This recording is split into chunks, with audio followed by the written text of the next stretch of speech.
আসসালামু আলাইকুম everyone. Welcome back to my channel Tahmina's cooking recipes. আমার আজকের পর্বে আমি আপনাদের সাথে পুরান ঢাকা খুবই জনপ্রিয় পাক্কি বিরিয়ানি রেসিপি শেয়ার করব। আমি চেষ্টা করেছি একদম বাবুচিদের মতো করে তৈরি করতে। আর কাচ্চি বিরিয়ানির চেয়ে পাক্কি বিরিয়ানি রান্না করা কিন্তু অনেক সহজ। পাক্কির মতো মাংস সিদ্ধ হওয়া কাচ্চি বিরিয়ানিতে চিন্তা থাকে না। তবে কাচ্চি বিরিয়ানি থেকে পাক্কি বিরিয়ানি রান্নার প্রণালীতে তেমন কোনো পার্থক্য নাই। পার্থক্য শুধু এতটুকুই, কাচ্চি রান্না করা হয় কাঁচা মাংসের উপর রাইস দিয়ে দমে রেখে, আর পাক্কি রান্না করা হয় মাংসটাকে রান্না করে এরপর এর উপরে রাইস দিয়ে স্বল্প সময় দমে রেখে। আমার কাছে কাচ্চি বলেন আর পাক্কি বলেন দুটেই ভালো লাগে। আপনারাও কি আমার মতো পাক্কি কিংবা কাচ্চি দুটেই পছন্দ করেন? আমাকে কমেন্টস করে জানাবেন।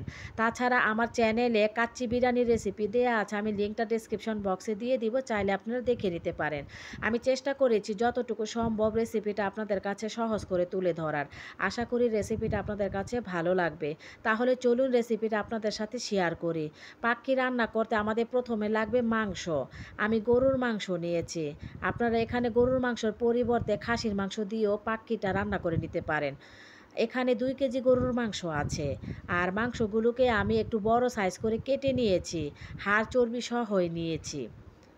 পাক্কি আর কাচ্চি বিরিয়ানি যেটাই রান্না করেন না কেন, রান্নার ইস্যুটা হলো যতটুকু মাংস নিবেন ঠিক তার অর্ধেক চাল নিবেন, আর চালের অর্ধেক আলু নিবেন। এটাই হলো পাক্কি কিংবা কাচ্চি বিরিয়ানির ইস্যু।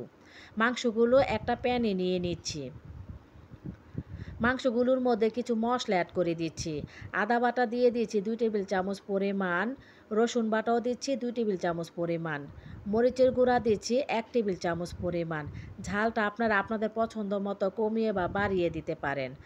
1 টেবিল চামচ পরিমাণ দিয়ে দিয়েছি ধনিয়ার গুঁড়া, ভাজা জিরার গুঁড়াও দিচ্ছি 1 টেবিল চামচ পরিমাণ। লবণ দিচ্ছি 2 টেবিল চামচ পরিমাণ, বা স্বাদ মতো দিতে হবে লবণটা। এবার একটা বাটিতে 1 কাপ টক দই নিয়ে ভালো মতো ফেটিয়ে এরপর এই মাংসর মধ্যে দিয়ে দিচ্ছি। এবার হাত দিয়ে মশলাগুলোর সাথে মাংসগুলোকে খুব ভালোভাবে নেড়েচেড়ে মাখিয়ে নিচ্ছি। মাখানো হয়ে গেলে এবার মাংসগুলোকে একটা সাইডে রেস্টে রেখে দিচ্ছি 30 মিনিটের মতো। পাক্কি বিরিয়ানি তৈরির জন্য মাংসটা যেহেতু রান্না করে নিতে হয়, তাই এটাকে বেশি সময় ধরে ম্যারিনেট করে রাখার প্রয়োজন নাই। তাই আমি মাংসগুলোকে 30 মিনিটের মতো রেস্টে রেখে দিচ্ছি। পাক্কি বিরিয়ানি রান্না করার জন্য এখানে আমি ফরচুন বাসমতি চাল নিয়েছি। এখানে 1 কেজি বাসমতি চাল আছে। আপনারা চাইলে পাক্কি বিরিয়ানিটা যে কোনো পোলার চাল দিয়েও রান্না করে নিতে পারেন। প্যাকেটের মুখটা কেটে পুরো 1 প্যাকেট চালই আমি একটা বোলে নিয়ে নিচ্ছি। এবারে চালগুলোকে 4 থেকে 5 বার পানি বদলে বদলে খুব ভালো মতো ধুয়ে নিব। 5 বার ধুয়ে নিয়েছি। এবার চালগুলোকে আমি 20 মিনিটের মতো পানিতেই ভিজিয়ে রাখবো। এতে করে রাইসগুলো ঝরঝরে হবে। আমি এখানে মাংসর জন্য গোটা মশলা নিয়েছি। তেজপাতা নিয়েছি 3টা, 4টি নিয়েছি দারুচিনি, সবুজ এলাচ নিয়েছি 8 থেকে 10টি, সাথে 2টি বড় এলাচ নিয়েছি। লবঙ্গ নিয়েছি 6 থেকে 7টি, হাফ চা চামচ শাহি জিরা নিয়েছি। এটা কিন্তু নর্মাল জিরা না, এটা শাহি জিরা নামেই পরিচিত। কাবাব চিনি নিয়েছি হাফ চা চামচের মতো, সাথে কালো গোলমরিচ নিয়েছি 1 চা চামচ। পাখি রান্নায় কিন্তু কাবাব চিনি আর আস্ত গোলমরিচ দুইটাই ব্যবহার করতে হবে। এদিকে একটা গ্রাইন্ডারের জাগে 3 টেবিল চামচের মতো নিয়ে নিচ্ছি কিশমিশ, সাথে 14 থেকে 15টি কাঠবাদামও নিয়ে নিচ্ছি। পোস্তদানা দিয়ে দিচ্ছি 1 চা চামচ পরিমাণ, শাহি জিরা দিচ্ছি 1 চা চামচ পরিমাণ। একটা জয়ত্রী আমি এরকম করে ছিঁড়ে নিয়েছি, এটাও দিয়ে দিচ্ছি। আরও দিচ্ছি একটা মাঝারি সাইজের জয়ফল। জয়ফলটাও আমি এরকম ভেঙে দিয়েছি। এবার এর মধ্যে 1/4 কাপের মতো পানি দিয়ে এগুলোকে পেস্ট করে নিচ্ছি। তো পেস্ট করা হয়ে গেলে এবার একটা বাটিতে নিয়ে নিচ্ছি। এবার অন্য একটা বাটিতে 1 কাপের মতো কুসুম গরম দুধ নিয়েছি। এখন এই গরম দুধের মধ্যে দিয়ে দিচ্ছি 1 চা চামচ পরিমাণ জাফরান। আপনারা জাফরানটা অবশ্যই ব্যবহার করবেন। বাবুজিদের মতো কাচ্চি কিংবা পাক্কি বিরিয়ানি স্বাদ পেতে হলে অবশ্যই জাফরানটা ব্যবহার করতে হবে। এদিকে চালটা 20 মিনিটের মতো ভিজানো হয়ে গিয়েছে। চালগুলোকে এবার একটা স্ট্রেনারে রেখে দিব পানিটা ঝরে যাওয়ার জন্য। এখানে আমি হাফ কেজি আলু এরকম বড় বড় সাইজ করে কেটে নিয়েছি। এর মধ্যে সামান্য লবণ আর সামান্য একটু অরেঞ্জ ফুড কালার দিয়ে আলুগুলোকে এভাবে বাটিটা ঘুরিয়ে ঘুরিয়ে লবণ আর ফুড কালারটা আলুর সঙ্গে মিশিয়ে নিচ্ছি। এখানে ফুড কালারের জন্য কিন্তু পাক্কির স্বাদ নষ্ট হবে না। ফুড কালার দিয়েছি আলুর কালারটা যেন সুন্দর থাকে। এখন আলুগুলোকে আমি ভেজে নিব। তাই চুলায় একটা ফ্রাই প্যান বসিয়ে এর মধ্যে 2 টেবিল চামচ পরিমাণ তেল দিয়ে দিচ্ছি। তেলটা হালকা গরম হলে আলুগুলোকে আমি দিয়ে 50% মতো ভেজে নিব। এটা পুরোপুরি ভেজে নেওয়ার দরকার নাই। 50% মতো সিদ্ধ হলে আলুগুলোকে আমি তুলে নিচ্ছি। বাকি 50% মাংসর সাথে দমে দিলেই হয়ে যাবে। এবার পাক্কি রান্না করার জন্য চুলায় একটা মোটা তলানিযুক্ত পাত্র বসিয়ে এর মধ্যে 1 কাপ পরিমাণ তেল দিয়ে দিচ্ছি। তেলটা হালকা গরম হলে এর মধ্যে সেই যে গোটা মশলাগুলো আমি দেখিয়েছিলাম সেই গোটা মশলাগুলো এখানে দিয়ে দিচ্ছি। দিয়ে একটু আমি 20 থেকে 30 সেকেন্ডের মতো ফোড়ন তুলে নিচ্ছি। তো 20 থেকে 30 সেকেন্ডের মতো ফোড়ন তোলা হয়ে গেলে এখন এর মধ্যে আমি 1 কাপ পরিমাণ পেঁয়াজ কুচি দিয়ে দিচ্ছি। এবার পেঁয়াজ কুচিগুলোকে ব্রাউন করে ভেজে নিব। পেঁয়াজ কুচিগুলো ব্রাউন করে ভেজে নেওয়া হলে এরপর এর মধ্যে মশলা মাখিয়ে রাখা মাংসগুলো দিয়ে একটু নেড়ে চেড়ে দিচ্ছি। এই অবস্থায় কিন্তু মাংসতে কোনো পানি দেওয়া যাবে না, কারণ মাংস থেকে কিন্তু যথেষ্ট পরিমাণ পানি বের হবে।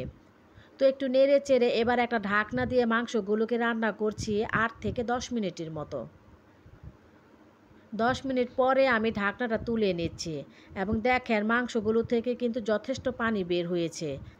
এবার এর মধ্যে আমি যে আগে থেকে মাংসের জন্য কাঠবাদাম, কিশমিশ, শাহি জিরা, জয়ত্রী, জয়ফল সব কিছু মিলিয়ে একটা পেস্ট তৈরি করে রেখেছিলাম, সেই পেস্টটা আমি এর মধ্যে সবটুকু দিয়ে দিচ্ছি এবং মাংসগুলোর সাথে পেস্ট করা মশলাগুলো আবারও নেড়ে চেড়ে দিচ্ছি। এবার একটা ঢাকনা দিয়ে মাংসগুলোকে ভালো মতো কষিয়ে নিচ্ছি। চুলার আঁচটাকে মিডিয়ামে রেখে মাংসগুলো কষাতে হবে, তবে নিচে যাতে লেগে না যায় তার জন্য কিছুক্ষণ পর পর ঢাকনাটা তুলে একটু নেড়ে চেড়ে আবারও ঢাকনা দিয়ে কষাতে হবে। এভাবে আমি মাংসগুলোকে 20 মিনিটের মতো কষিয়ে নিয়েছি। এবার মাংসগুলোর মধ্যে আমি 1 কাপ কুসুম গরম দুধ দিয়ে দিচ্ছি। আপনারা দুধের পরিবর্তে কুসুম গরম পানিটাও এখানে ব্যবহার করতে পারেন, তবে আমি অফ স্কিনে আরও 2 কাপের মতো কুসুম গরম পানি দিয়ে দিয়েছিলাম, কারণ গরুর মাংসটা কিন্তু সিদ্ধ হতে বেশ সময় লাগে। তাই 1 কাপ কুসুম গরম দুধে আমার মাংসটা সিদ্ধ হয় নাই। দিয়ে দিয়েছি 4 থেকে 5টি কাঁচামরিচ। কাঁচামরিচগুলোকে আমি একটু ভেঙে দিয়েছি। এবার একটু নেড়ে চেড়ে মাংসটাকে ঢাকনা দিয়ে পুরোপুরি সিদ্ধ করে নিব। এরই মাঝে আমার মাংসগুলো সিদ্ধ হয়ে গিয়েছে।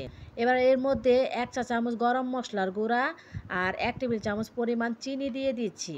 তবে মিষ্টির পরিমাণটা আপনারা আপনাদের স্বাদ অনুযায়ী দিবেন। আর 8 থেকে 10টি আলু বোখারা দিয়ে আমি মাংসগুলোকে নেড়ে চেড়ে ঝোলটা শুকিয়ে নিব, যাতে করে মাংসের মধ্যে কোনো ঝোল না থাকে। মাংসটা যখন মাখা মাখা হয়ে আসবে ওই অবস্থায় চুলার আঁচটাকে একদম লো করে এর মধ্যে ভেজে রাখা আলুগুলো দিয়ে দিচ্ছি। 1 মুঠো পেঁয়াজ বেরেস্তা, 5 থেকে 6টি কাঁচামরিচ দিয়ে দিচ্ছি আর দিচ্ছি 2 চা চামচ পরিমাণ ঘি। ঘিটা দিলে কাচ্চি কিংবা পাক্কি যেটাই রান্না করেন না কেন দেখবেন বিরিয়ানিটা থেকে খুব সুন্দর একটা ফ্লেভার আসবে। এবার চুলাটা বন্ধ করে একটা ঢাকনা দিয়ে মাংসগুলোকে এভাবে রেখে দিচ্ছি। এদিকে পোলাওর জন্য চুলায় একটা পাত্রে পর্যাপ্ত পরিমাণ পানি ফুটতে দিয়েছি। এবারে পানির মধ্যে 2 টেবিল চামচের মতো লবণ, 1 চা চামচ শাহি জিরা এবং 1 টেবিল চামচ পরিমাণ সয়াবিন তেল দিয়ে একটু নেড়ে চেড়ে নিব। পানিটা যখন বলক চলে আসবে তখন এর মধ্যে আগে থেকে যে চালটা একটা স্ট্রেনারে রেখেছিলাম সেই চালটা দিয়ে চুলার হিটটাকে মিডিয়াম টু হাইতে রেখে ঢাকনা না দিয়ে চালগুলোকে 80 থেকে 90% মতো করে সিদ্ধ করে নিব। পাক্কি বিরিয়ানিতে যেহেতু মাংসগুলো আগে থেকে রান্না আছে তাই দমে খুব বেশি সময় রাখা লাগে না। এই জন্য চালটা কিন্তু একটু বেশি সিদ্ধ করে নিতে হয় কাচ্চি বিরিয়ানির তুলনায়। চালগুলো 90%-এর মতো সিদ্ধ হয়ে গেলে চুলাটা বন্ধ করে তারপর একটা স্ট্রেনারে চালগুলো এভাবে যতটা সম্ভব ঝাঁকিয়ে ঝাঁকিয়ে নিয়ে মাংসগুলোর উপরে এভাবে আলতো করে চালগুলো দিয়ে দিতে হবে। একটু আলতো করে চালগুলো দিতে হবে। এবার এর উপরে 1 টেবিল চামচ পরিমাণ গোলাপ জল এবং 1 টেবিল চামচ পরিমাণ কেওড়া জল দিয়ে দিচ্ছি। উপরে দিয়ে দিচ্ছি প্রায় হাফ কাপের মতো পেঁয়াজ বেরেস্তা। আরও দিচ্ছি এখানে কাঠবাদাম, কাজু বাদাম কুচি এবং কিশমিশও দিচ্ছি। আর দিচ্ছি আগে থেকে যে দুধের সাথে জাফরান গুলিয়ে রেখেছিলাম সেটা। জাফরান ব্যবহার করলে কিন্তু বিরিয়ানিতে খুব সুন্দর একটা ফ্লেভার পাওয়া যায়। এখন এর মধ্যে 3 টেবিল চামচ পরিমাণ ঘি দিয়ে দিচ্ছি। ঘিটা যত বেশি ব্যবহার করবেন আপনার বিরিয়ানিটা তত বেশি ফ্লেভার আসবে। এবার আমি এগুলোকে দমে রাখবো। তবে দমে দেওয়ার আগে আমি এর উপর দিয়ে ফয়েল পেপার বিছিয়ে দিচ্ছি। আপনাদের হাতের কাছে ফয়েল পেপার না থাকলে সেক্ষেত্রে না দিলেও চলবে। ফয়েল পেপারটা দিয়ে উপরে আমি ঢাকনা দিয়ে একদম সুন্দর করে ঢেকে দিব। এবার দমে দিব। এ পর্যায়ে চুলার হিটটা একদম লো রেখে এই পাক্কি বিরিয়ানিটা আমি 20 মিনিটের মতো দমে রাখবো। পাক্কি বিরিয়ানি যেহেতু সব কিছু রান্না করা থাকে তাই এই বিরিয়ানিটা বেশি দমে দেওয়ার প্রয়োজন নাই। তো 20 মিনিট পর আমি ঢাকনাটা তুলে ফয়েল পেপারটা ছড়িয়ে নিচ্ছি। ফয়েল পেপারটা সরানোর পর এত সুন্দর একটা ফ্লেভার বের হয়েছে এই পাক্কি বিরিয়ানি থেকে, যেটা কিনা আমি মুখে বলে বোঝাতে পারবো না। এবার একটু দেখিয়ে দিয়েছি সব কিছু কেমন হলো। আমি একটা সার্ভিং ডিশে সার্ভ করে নিয়েছি। দেখেন আমার মাংস এবং আলুগুলো কত সুন্দর মতো সিদ্ধ হয়েছে। আর এই পাক্কি বিরিয়ানিটা এতটাই মজার ছিল আপনারা না খেলে বুঝতেই পারবেন না। আপনারা আমার রেসিপি ফলো করে যদি বাসায় ট্রাই করেন ইনশাল্লাহ দেখবেন আপনাদের পাক্কি বিরিয়ানিটাও হবে একদম আমার মতো পারফেক্ট।